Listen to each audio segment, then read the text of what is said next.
বুলেটের গুলি মিস হবে, কিন্তু এই দোয়া পড়ে আপনি যা চাইবেন সে চাওয়া কখনোই মিস হবে না। আপনি জানলে অবাক হয়ে যাবেন। ছোট্ট এই দোয়াটি যদি আপনি যে কোনো বিপদ মুসিবতে আপনি যদি 11 বার পাঠ করতে পারেন, আল্লাহর কসম খেয়ে বলি, আল্লাহর কসম খেয়ে বলি, আপনি যা চাইবেন আল্লাহ আপনাকে তাই দান করবেন।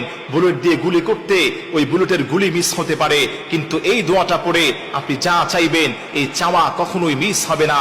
এটা আমার কথা নয়, নবীজি সাল্লাল্লাহু আলাইহি সাল্লাম সহ সমস্ত আম্বিয়া আলাইহিস সালাতু ওয়াস সালামকে আল্লাহ রাব্বুল আলামিন পরীক্ষা করেছেন।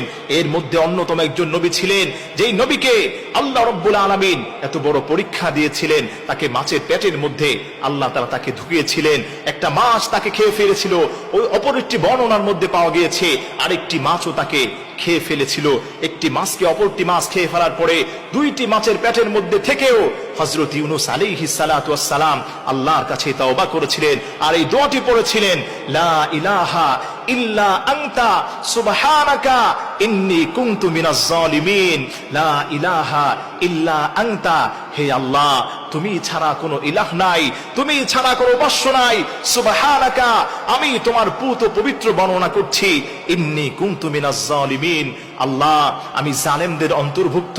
আল্লাহ তুমি আমাকে মাফ করে দাও, আল্লাহ তুমি আমাকে ক্ষমা করে দাও।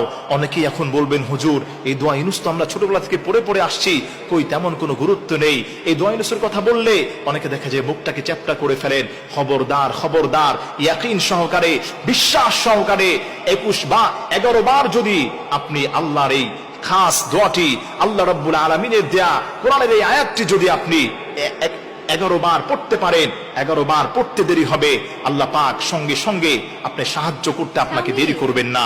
এজন্য আমার প্রিয় ভাইরা, আমার প্রিয় মা বোনেরা, এই বেসিক আমল দোয়া ইউনূস ছোট ছোট বাচ্চা থেকে শুরু করে আপনারা সবাই এই দোয়া ইউনূসটাকে পড়তে পারেন। এজন্য আপনার কাছে আমার অনুরোধ থাকবে,